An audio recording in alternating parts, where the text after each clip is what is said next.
Hello students, कैसे हैं आप लोग। मैं दीपक सिंह।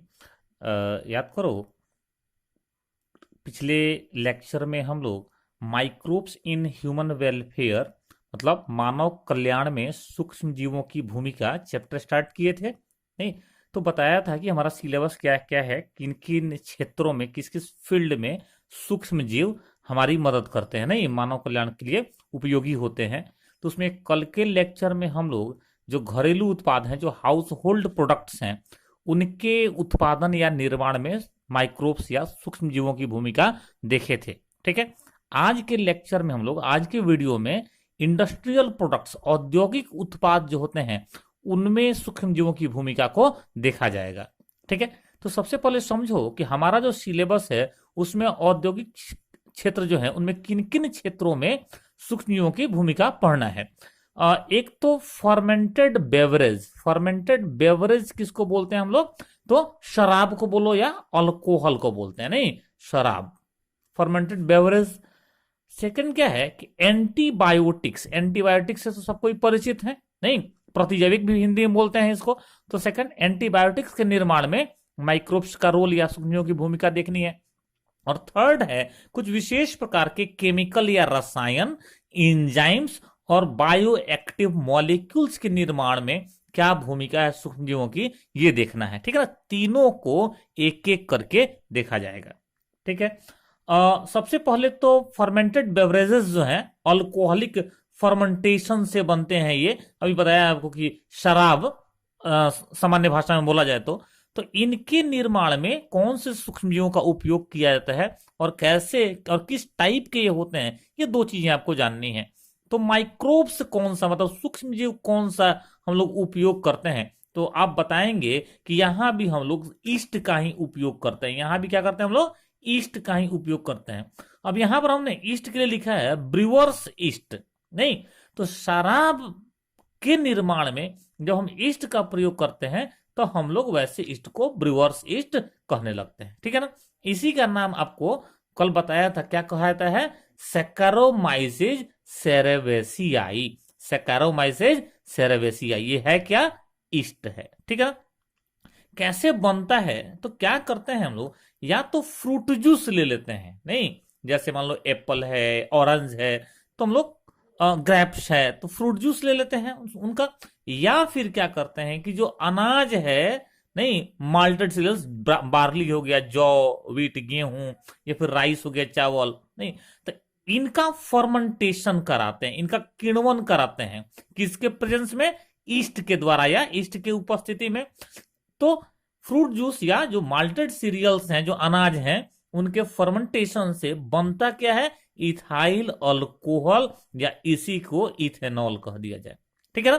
इथाइल अल्कोहल या इथेनॉल का फॉर्मेशन होता है, और इसी इथेनॉल या इथाइल अल्कोहल को हम लोग क्या बोलते हैं? शराब बोलते हैं, या फिर इसी को फर्मेंटेड बेवरेजेस कह दिया जाएगा। ठीक है ना। अब क्या है कि जो बाजार में, जो मार्केट में ये फर्मेंटेड बेवरेजेस या शराब जो अवेलेबल हैं, जो उपलब्ध हैं, ये दो टाइप के होते हैं, टू टाइप्स के होते हैं। एक को आप बोलेंगे नॉन डिस्टिल्ड, थोड़ा सा इसको करेक्ट करते हैं हम लोग, नॉन डिस्टिल्ड बेवरेजेस। और सेकंड को बोलेंगे डिस्टिल्ड बेवरेजेस। डिस्टिलेशन, डिस्टिलेशन एक प्रोसेस है, केमिस्ट्री में आप लोग पढ़े होंगे, नहीं कहता है कि कई बार क्या करते हैं हम लोग कि जब अल्कोहल का फॉर्मेशन या निर्माण होता है, इथाइल अल्कोहल का, तो हम लोग बिना डिस्टिलेशन के प्रोसेस से गुजारे हैं, सिर्फ छान के, साफ करके, और प्रोडक्ट को या उत्पाद को हम लोग बाजार में कंज्यूमर के लिए, उपभोक्ताओं के लिए उतार देते हैं। ठीक है। तो वैसे अल्कोहल को या वैसे अल्कोहलिक बेवरेज को, पेय को, हम लोग क्या बोलने लगते हैं? डिस्टिल्ड बेवरेज बोलने लगते, नॉन डिस्टिल्ड बेवरेज बोलने लगते हैं। ठीक है ना। हमने लिखा है कि प्रोड्यूस्ड विदाउट डिस्टिलेशन, बिना डिस्टिलेशन के ही उसको तैयार कर लिया जाता है। अब ऐसे कौन से बेवरेज या पेय है, कौन से शराब है? तो एक तो बियर है और दूसरा वाइन है। ये पॉपुलर है, ये एग्जांपल भी आपसे पूछा जाएगा कि which of the following is non distilled beverage, इनमें से कौन सा नॉन डिस्टिल्ड बेवरेज है? तो आपको याद रखना है कि बियर और वाइन क्या होते हैं? नॉन डिस्टिल्ड होते हैं। जबकि अगर वही जो फर्मेंटेशन से इथाइल अल्कोहल बना है उसका डिस्टिलेशन करा दें अब जो प्रोडक्ट मिलेगा, अब जो उत्पाद मिलेगा, उसको हम लोग डिस्टिल्ड बेवरेज या डिस्टिल्ड पेय बोलेंगे। नहीं, वही नीचे लिख दिया है, produced by distillation of fermentation, fermented broth. Broth किसको बोलते हैं हम लोग? तो शोरबा जो बना था, नहीं, जो बना था फर्मेंटेशन के थ्रू, उसको ब्रोथ बोलते हैं। तो ब्रोथ का डिस्टिलेशन करा के और अब जो हम लोग प्रोडक्ट या उत्पाद प्राप्त करते हैं उसको हम लोग डिस्टिल्ड बेवरेज बोलने लगते हैं। ब्रांडी, विस्की, रम, ये सब कैसे कैसे बेवरेज हैं? तो डिस्टिल्ड हैं। अब आपको समझना है एक और बात कि जो नॉन डिस्टिल्ड बेवरेजेस होते हैं उनमें अल्कोहल का परसेंटेज कम होता है, ये लेस देन 10% होता है, 10% से कम ही होता है। जबकि जो डिस्टिल्ड बेवरेजेस हैं इनमें अल्कोहल का परसेंटेज हाई हो जाता है डिस्टिलेशन चलते, ये 30% से 50% तक हो सकता है। ठीक है ना, कई बार तो इसके ऊपर भी थोड़ा सा। तो ये तो आप समझ रहे थे कि फर्मेंटेड बेवरेजेस क्या हैं, कैसे बनते हैं और कितने टाइप के होते हैं। ठीक है, आपको आपको याद करना सबसे पहले क्या है कि किस माइक्रोब का, किस सूक्ष्म जीव का उपयोग हम लोग फर्मेंटेड बेवरेजेज के फॉर्मेशन में या निर्माण में करते हैं। तो आप बोलेंगे ब्रीवर्स ईस्ट का, मतलब सैकेरोमाइसिस सेरेवेसियाई का। ठीक है ना। चलो नेक्स्ट है एंटीबायोटिक्स। तो आपको सबसे पहले एंटीबायोटिक्स में समझना है कि एंटीबायोटिक होते क्या हैं। ठीक है, तो आप बोलेंगे कि एंटीबायोटिक एंटीबायोटिक होते क्या हैं? तो केमिकल होते हैं, रसायन होते हैं। ठीक है, अब ये सवाल है कि रसायन जो ये एंटीबायोटिक जो एक टाइप का रसायन है, इनका इनका फॉर्मेशन कौन करता है, इनका निर्माण कौन करता है, कहां से इनका निर्माण होता है और ये करते क्या है? दो बातें जाननी है हम लोग को।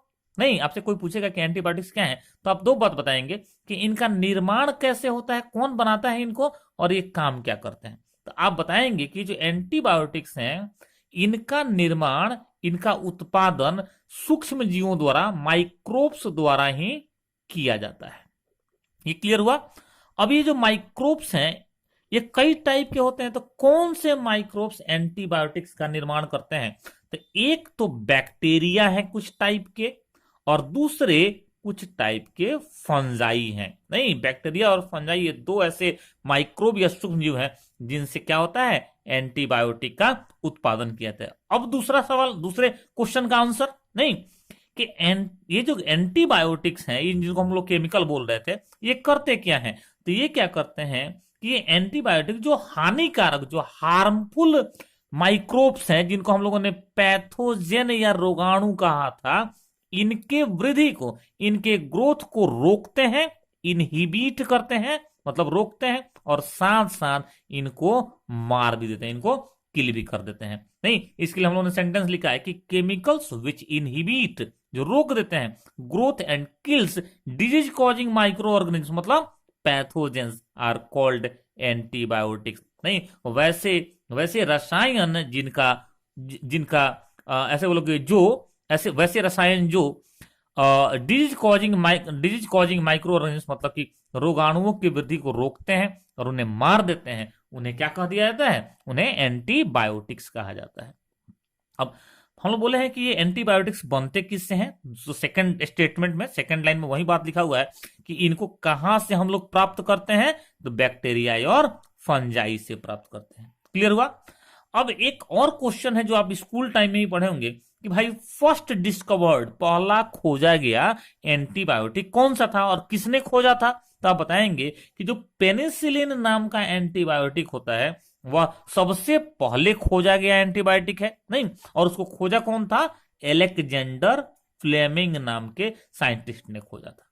ठीक है, तो ये भी याद हो गया आपको, नहीं, कि पेनिसिलिन पहला डिस्कवर्ड एंटीबायोटिक है जिसको अलेक्जेंडर फ्लेमिंग ने खोजा था। ठीक है, अब फिर एक और क्वेश्चन यहां पे निकल के आएगा कि ये जो पेनिसिलिन है यह किस माइक्रो ऑर्गेनिज्म से, किस माइक्रोब से निकाला जाता है, नहीं, या प्राप्त होता है?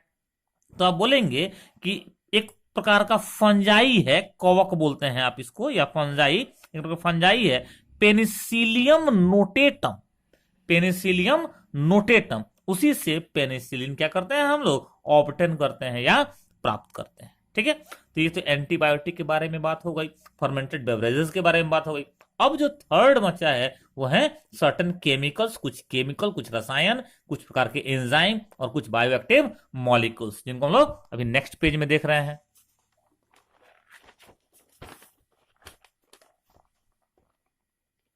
चलो, सबसे पहले तो कुछ केमिकल्स हैं जिनको हम लोग को याद करना है। नाम तो लगभग कई का आप सुने ही हुए हैं, एक आध का नहीं सुने होंगे। हम लोग क्या किए हैं कि एक चार्ट बना लिए हैं यहां पर, नहीं, इसमें एक साइड में केमिकल लिख दिए हैं और दूसरे साइड में जिनसे केमिकल ये प्राप्त किए जाते हैं, ऑब्टेन किए जाते हैं, उन उन माइक्रो ऑर्गेनिजम्स का नाम लिख दिया है। ठीक है ना? इससे क्या हो जाएगा, हम लोग के एग्जाम में क्वेश्चन करने में थोड़ी आसानी हो जाती है।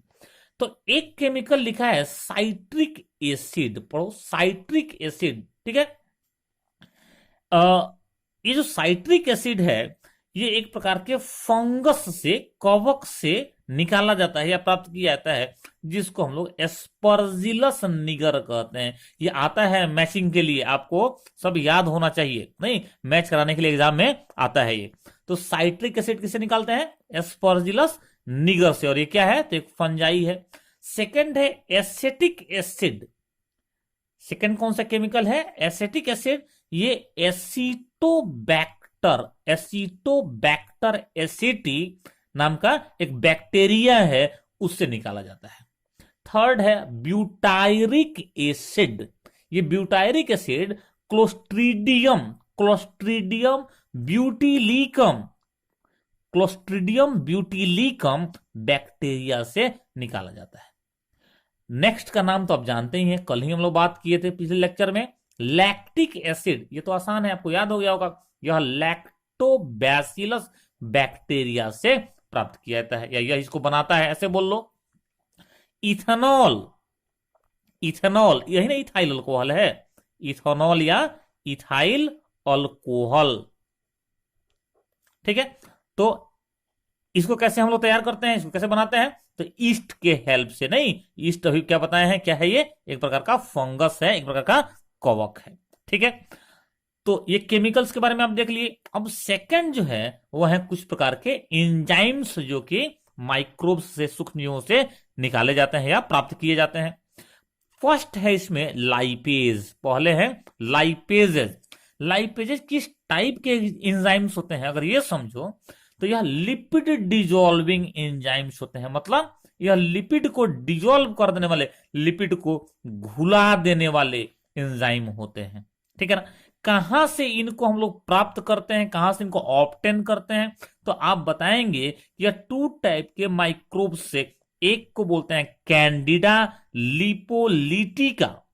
कैंडिडा लिपोलिटिका से भी निकाला जाता है या उससे तैयार किया जाता है। और सेकंड है जियोट्राइकम कैंडिडम।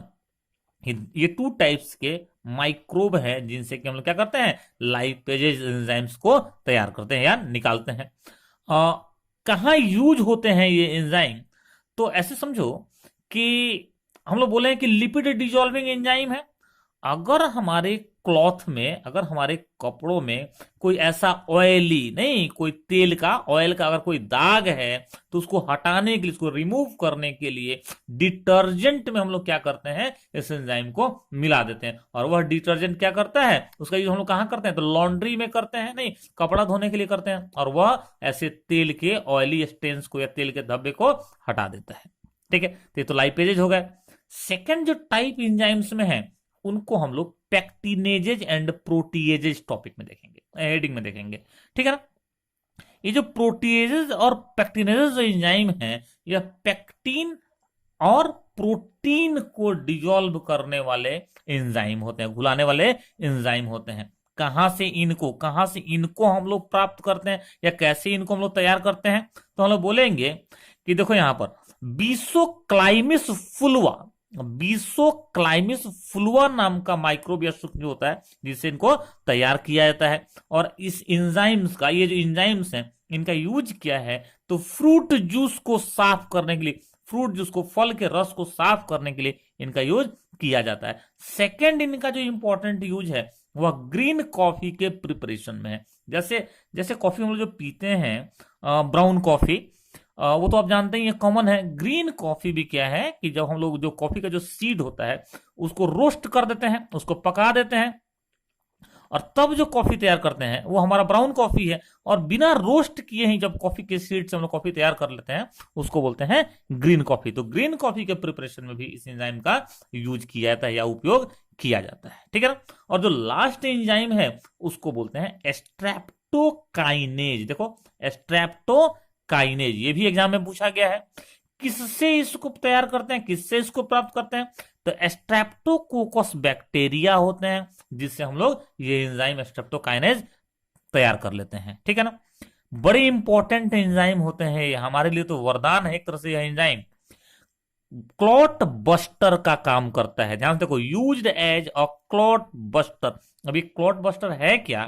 तो देखो, हार्ट के जो पेशेंट होते हैं, हार्ट के जो हृदय के जो मरीज होते हैं, नहीं तो उनमें कई सारे ऐसे होते हैं जिनको मायोकार्डियल इन्फार्क्शन होता है। मायोकार्डियल इन्फार्क्शन एक हार्ट डिजीज है जिसमें क्या हो जाता है कि हार्ट में जो आर्टरीज हैं, जो ब्लड वेसल्स हैं, उनमें ब्लॉकेज हो जाता है, ठीक है ना। अब इसको हम लोग क्या बोलने लगते हैं? इसको हम लोग बोलने लगते हैं क्लॉट। अभी आर्टरी के अंदर में जो जो थक्का बन रहा है ब्लड का, उसको हम लोग क्या बोलते हैं? क्लॉट। अब इस क्लॉट को हटाने के लिए हम लोग स्ट्रेप्टोकाइनेज एंजाइम का यूज करते हैं, ठीक है। ये तो हो गया, एंजाइम भी हो गया, केमिकल भी हम लोग देख लिए। लास्ट बचे कौन से? लास्ट बचे बायो एक्टिव मॉलिक्यूल्स। लास्ट बच गए बायो एक्टिव मॉलिक्यूल्स, ठीक है ना। तो बायो एक्टिव मॉलिक्यूल्स में आपको 2 टाइप के मॉलिक्यूल्स पढ़ने हैं। फर्स्ट है स्टेटिन्स और सेकंड है साइक्लोस्पोरिन ए, ठीक है ना। तो समझा जाए कि भाई स्टेटिन किस माइक्रोब से, किस सूक्ष्म जीव से प्राप्त करते हैं और इसका यूज किया है। स्टेटिन को प्राप्त करते हैं हम लोग, तैयार करते हैं हम लोग, यहां देखो, मोनास्कस परप्यूरियस एक एक ईस्ट है, एक प्रकार का ईस्ट है जिससे कि हम लोग स्टेटिन को तैयार करते हैं, मोनास्कस परप्यूरियस। और काम क्या करता है ये? तो आप बोलेंगे कि यह ब्लड कोलेस्ट्रॉल लोअरिंग एजेंट का काम करता है। थोड़ा इसको भी समझा जाए क्या है। कई बार ब्लड में हमारे जब कोलेस्ट्रॉल का लेवल बढ़ जाता है, नहीं तो उसके चलते कई सारा प्रॉब्लम होता है। हम लोग का ब्लड प्रेशर बढ़ जाता है, नहीं हम लोग को फिर हार्ट डिजीज होने लगता है, हृदय का रोग होने लगता है। तब क्या करना होता है? ब्लड कोलेस्ट्रॉल को, ब्लड में जो प्रेजेंट कोलेस्ट्रॉल है, एक प्रकार का ये वसा है, लिपिड है, इसके लेवल को घटाना पड़ता है। नहीं तो जो भी मेडिसिन, जो भी दवा ब्लड में प्रेजेंट कोलेस्ट्रॉल को घटाती है उसको हम लोग ब्लड कोलेस्ट्रॉल लोअरिंग एजेंट बोल देते हैं। नहीं तो ये जो स्टेटिन है यह ब्लड कोलेस्ट्रॉल लोअरिंग एजेंट का काम करता है। कैसे काम करता है? तो एक शॉर्ट सेंटेंस में, एक छोटे से वाक्य में हमने यहाँ पे समझाने की कोशिश किया है कि यह क्या करता है। Inhibits synthesis of cholesterol. हमारे बॉडी में, हमारे सेल में जो कोलेस्ट्रॉल का, हमारे इनफैक्ट ये लीवर में काम होता है, ये कोलेस्ट्रॉल का सिंथेसिस होता है या निर्माण होता है। तो कोलेस्ट्रॉल के सिंथेसिस या निर्माण को ये क्या कर देता है? रोक देता है, ठीक है ना। चलो, सेकंड जो है वो कौन सा है? तो साइक्लोस्पोरिन ए है। इसको कहां से हम लोग प्राप्त करते हैं? इसको कहां से हम लोग प्रोड्यूस करते हैं? तो यह भी एक फंजाई से प्रोड्यूस करते हैं जिसको कहते हैं ट्राइकोडर्मा पोलियस्पोरम। ट्राइकोडर्मा पोलियस्पोरम एक फंजाई है जिससे हम लोग साइक्लोस्पोरिन ए को तैयार करते हैं। इसका भी बहुत इंपॉर्टेंट यूज है, आपको याद रखना है। इम्यूनिटी पढ़ाते टाइम आपको बताया था कि जो किलर सेल्स हैं, कुछ याद आ रहा होगा आप लोगों को। अब किलर सेल्स, जो किलर सेल्स हैं वह क्या करते हैं? हम लोग के ऑर्गन ट्रांसप्लांटेशन को रिजेक्ट करते हैं, मैंने उसको रोकते हैं, ठीक है ना। तो आपको बताया था उस टाइम में कि इस चीज को, अब देखो ऑर्गन ट्रांसप्लांट हो रहा है और हमारे ही बॉडी के सेल क्या कर रहे हैं? उसको रोक रहे हैं। तो फिर क्या हो जाएगा? ऑर्गन ट्रांसप्लांट फेल हो जाएगा। तो हमको करना क्या चाहिए? इस ट्रांसप्लांट को सफल बनाने के लिए, सक्सेसफुल बनाने के लिए हमारे अपने इम्यून सिस्टम को थोड़ा सप्रेस करना चाहिए, थोड़ा दबाना चाहिए। अब वो कैसे सप्रेस करेंगे? तो कोई ना कोई मेडिसिन यूज करना पड़ेगा। और वो मेडिसिन कौन सा है? वह है साइक्लोस्पोरिन ए। यूज क्या बताया आपको कि used as immunosuppressive agent in organ transplant patient. Organ transplant patient में जो मरीज होते हैं अंग प्रत्यारोपण के, उनमें इम्यूनोसप्रेसिव एजेंट के रूप में साइक्लोस्पोरिन का यूज किया जाता है। तो इस तरह से हम लोग देखे आज के वीडियो में कि इंडस्ट्रियल प्रोडक्ट्स ऐसे कौन कौन से हैं जहां पर कि माइक्रोब्स के जहां की हम लोग माइक्रोब्स का यूज करते हैं और उन प्रोडक्ट्स को तैयार करते हैं।